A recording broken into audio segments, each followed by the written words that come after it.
Good afternoon, everyone.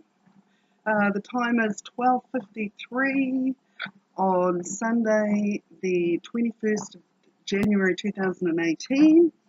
I'm standing here on my treadmill and in my lounge. I've got all the windows open, all the doors. I'm trying to encourage the wind to come through because it's actually really hot. I'm only walking 3 kilometers per hour because I have my laptop here on a tray that's been made for me by the wonderful David from Auckland Treadmill Hire. I was at the gym, but my van broke down, and so I had to, I didn't like walking in that hot sun, and it was just, the hot sun kills me, to be honest. So I've hired a treadmill instead, and it's quite cheap too. And David was kind enough to make a tray for it so that I can do my work, speak on the phone, work on my laptop, and I'm only going 3 kilometers an hour so that I can type while I'm walking. So instead of paying those exorbitant prices that they pay for the walking treadmill, for the desk treadmill, Dave has just made up this tray on my on the treadmill, and yeah, it's perfect. I'm so wrapped. So thank you, David, for installing the treadmill yesterday. You did an amazing job. I recommend using David's equipment. They are a little old though, and there are certain functions that you don't find on modern machines, but he's a lovely man, and yeah, so I'm just going to stop that right there before I go on and on. So this treadmill is basically where I'm going to be acquiring my sponsorship for Māori government. I'll be on the phone, I'll be talking, and I'll be talking and walking. So it's going to be good. I'm going to try some of those moves now that I see on Facebook. Those guys that dance on the treadmills. So hilarious. Anyway, okay. All right, now for the reason for this video. Okay, many of you now know that I'm under the Mental Health Act and I'm being drugged with 25 milligrams of paliperidone once a month. They say it's the smallest amount of drugs that you can be given, but it's wreaking havoc with my body because I'm now overweight. I'm the heaviest I've been ever in my life. A lot of the reason for that was because of the affidavits that I've written that you can find on www.globalmaori.info. Please go there after this video and have a read of my affidavits and of the information on my website, because I'm really trying to create exposure of my individual case because it involves so many people, and it's basically the foundation, or rather the evidence, through life experience, that enabled me to see the pedophile virus epidemic that has been affecting our country since the invasion of European people to our country, to our land, here in Aotearoa, New Zealand. Well, here in Aotearoa, which I now sometimes refer to as Aotearoa, New Zealand. So, I mean, let's face the fact, we can't just chuck all these guys back to where they came from. A lot of them have become our friends and family. Some of them are my friends. I consider them family. And I love them just as much as I love my Māori peeps. So, however, that being said, our efforts are still going to focus on Māori government. But we will be like a lovely mother duck, bringing all her little ducklings together under her wings for not just Māori, but for everyone who supports Māori government, who wants to see moral justice done in our country, and who wants to see the foreigners paying rent to Māori people after many years of not only living free in our land, but also scooping up huge amounts of profits and sending them overseas instead of here to where those profits belong, to Māori people. So, back on point, I'm making this video because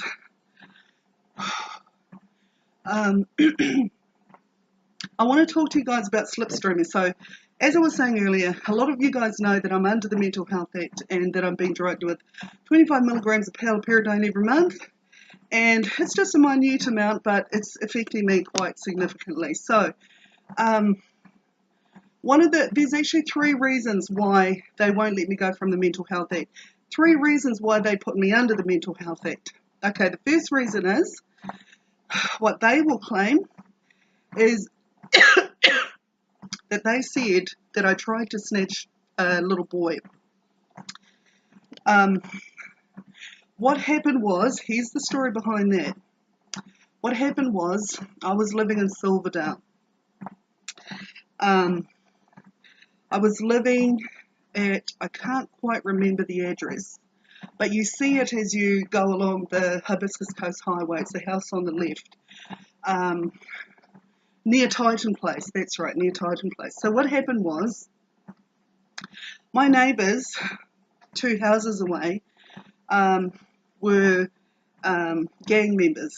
They were affiliated with White Power and other gangs, as I'd been informed by that particular neighbour.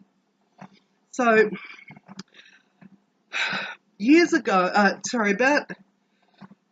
about a year prior to this point living there, I had,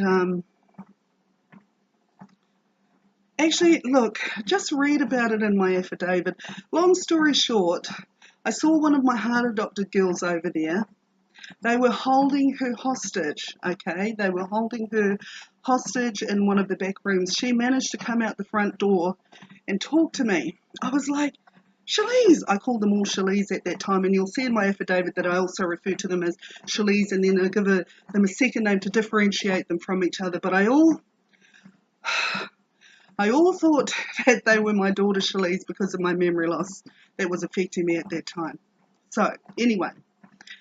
But that wasn't always the case. It was only sometimes I thought that. Other times I was totally aware of what was going on, that a lot of the children had run away from SIFs in this area and had come to me for safety. So I saw one of those girls and I said, Shalees, what are you doing here?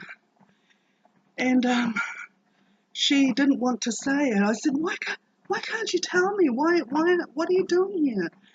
And they quickly pulled her inside and made me feel like I wasn't welcome there. So I went back to my house, and about 2 days later, a little boy came over to my house. He was actually inside my house. And I did what any normal good neighbour would do, and I grabbed the little boy's hand and I took him back to that gang place where I thought he belonged. So that was okay. I thought, oh well, I've done something nice for them. Hopefully they'll feel nicer, they'll be kinder to me next time they see me. So I was suffering extreme memory loss at that time, and I'm over that now, thank goodness, but back at that time, the memory loss was an intermittent form of, a daily form of amnesia.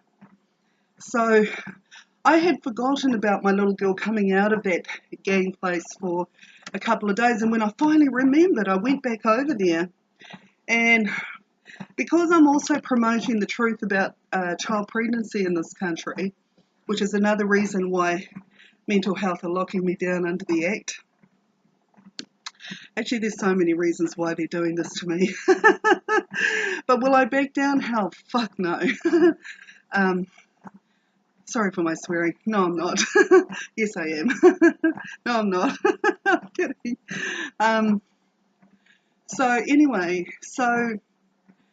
I went over there to see if, because I put 1 and 2 together, and I thought to myself, what if that little boy is one of the children from my heart-adopted girls? Because a lot of them were getting pregnant from the gang members that had been raping us during the night when they were attacking us in our home at 546 Whampoa Road. So I put 1 and 2 together, and I thought, I wonder if that little boy is one of my heart-adopted girl's sons, because one of them got abducted while she was pregnant at 6 years of age. And I thought this might have been the one. So I went over there and I asked the lady, Hi, look, I'm just looking for my missing girl, and I wondered if she was here. And the lady was quick to respond with, she was hardly a lady. She was quick to respond with, "Oh, I know there's no one here." And I said, "But I saw her here the other day. I spoke to her." And she goes, "No," and she was quite defensive. "No, she's not here." So then I was like, "Do you know who this little boy belongs to? Is this your son?" Because I was really getting a little hot under the collar at that point, but I kept my cool. Honestly, I know how to play dumb. I know how to keep my cool, and this poker face has saved me from a lot of shit. So I was still very pleasant and talking, and I said, is this your son?" And she goes, "Yes." And I said, "Hey, little boy, is this your mummy?" And when I asked this little boy that question, she came out of the house swinging, boom, boom, boom, swinging at me. So what I did, she got me, she did make contact, but I was very quick to react, and I gave her one push punch. So open hand, one push punch to the chest, and she stopped. She didn't realize that a skinny girl like me, because I was very skinny back then, she didn't realize that a skinny girl like me would have so much power, like physical power, physical force. So it shocked her, and she stopped. And then I just left. Now, about 2 days later, I was walking past that house, and I looked in the back window, which is at the back of the house, in the upstairs at the back of the house. There was my little heart-adopted girl waving to me. Well, at that point in time, the police weren't helping me. Fucking no one was helping me. I was caught up in this whirlwind um, of total mayhem and chaos involving children, gang members, finding out that police officers were actually targeting us and attacking us in our home, including a judge, including a doctor. Well, actually, this judge was a doctor. And, I mean, they were just going for gold, you know. They were just all coming at us left, right and centre, stealing these children that had run away from the SIF system who were hiding with me. And so I waved out. So anyway, when I saw my little girl that I was originally inquiring about, saw her waving to me at the back window, through the back window, I was like, fuck, what do? I can't call the police. I can't go in there because they'll just attack me again. So then there was only one thing for it. I had to take control of this situation myself. So while I was planning to actually try to get my little girl out of there, they had already come up with a plan of attack. And so they went to the police and told the police that I had tried to snatch this little boy. And all I could think of was, you guys and girls are holding my little girl hostage, and you turn around, and to stop the police from suspecting you guys, you've turned around and said that I'm the criminal. So this is exactly what I'm talking about when I say people use the system as a weapon. They will. It's as easy as that. That's why people do it. That's why criminals do it. They turn the situation around to make the victim appear as the criminal. And a lot of people do this. And this is crazy town. Honestly, this country is so fucked. People are so fucking... They've got no morals, no principles, no scruples, no fucking nothing, some of the people in our country. People lie like their lives depend on it, and well, it does. So that's how I got put under the Mental Health Act, and there's a lot of my heart-adopted girls who have ended up in situations like that. At this particular gang member's house, which was a couple of doors away from where I was living in Silverdale, the same house that where this went down, they also had a little garden. It was contained in one of those big warehouse containers, like those big white ones that you put a lot of, can store a lot of stuff in. That was a herbal garden that they had sitting outside their place, and I was drawn to this container because I saw a bone poking out of it. So when I went towards the container, I thought the bone looked quite human. So I went towards the container, and the bones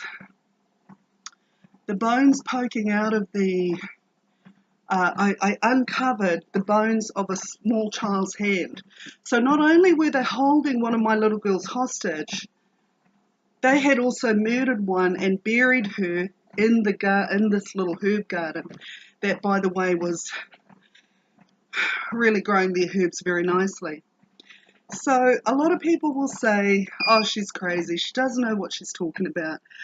But in actual fact, I do. And I'm going to start telling you guys more and more stories that I'll be writing in my book. It's to create interest in my book. It's to get you to believe me, not New Zealand officials who are against me. It's to get you to believe me, not the people who are telling lies about me. I want you to believe me because I am the one telling the truth, not them. Not them. So please believe me. I promise you. Hang on, let me just adjust this. So we go stop again, go select, go start, go to, whoops, and speed that up a bit to number 3. Okay, here I am back again.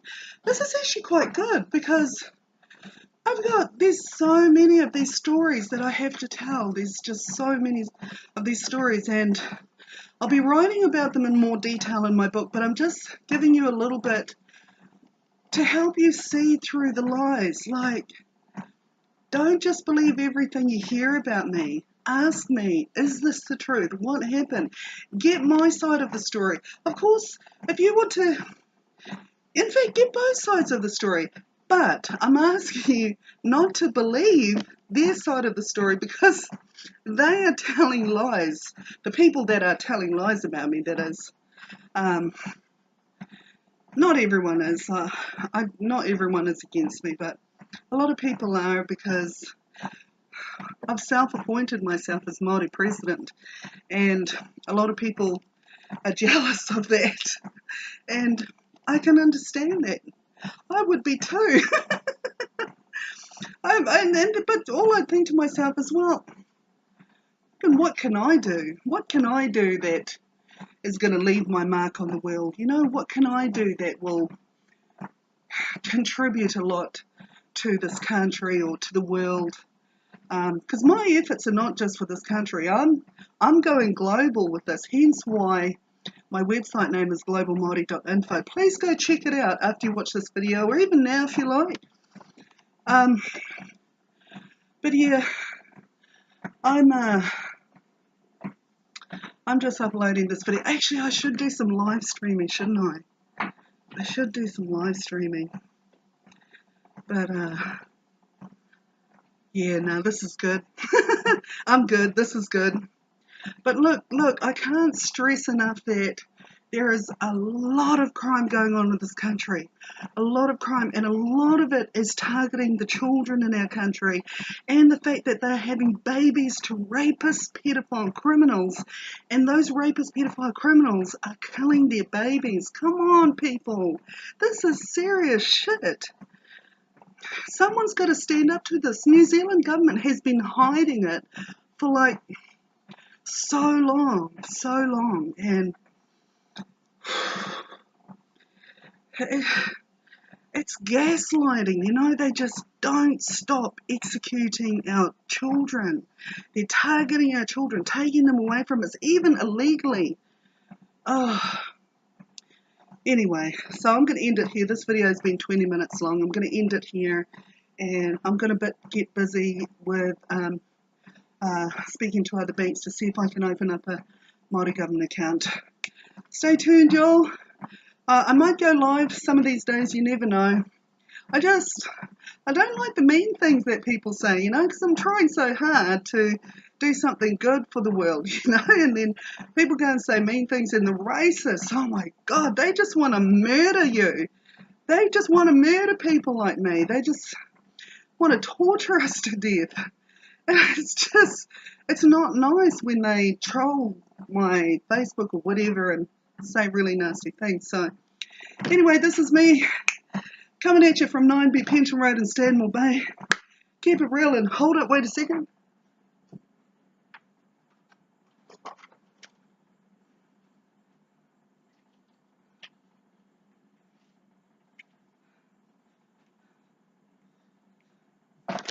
Whoa! I had to put some shades on because I wanted to leave looking cool. So anyway, I hope you guys are starting to come around and starting to see that I've got a lot of really, really interesting stories that are based on fact, that really happened, that are absolutely unbelievable. But I'll keep you posted. I'm just going to keep uploading some of the stories that I know to get people interested in our case, and to see that in actual fact a lot of the other crimes in this country are interconnected with my case as well. Because by using my case as a lens, so to speak, you're able to see the model by which a lot of criminals commit their crimes. So, too hot for sunglasses. Thanks for listening. Thanks for watching. I'll talk to you all again soon. Bye for now.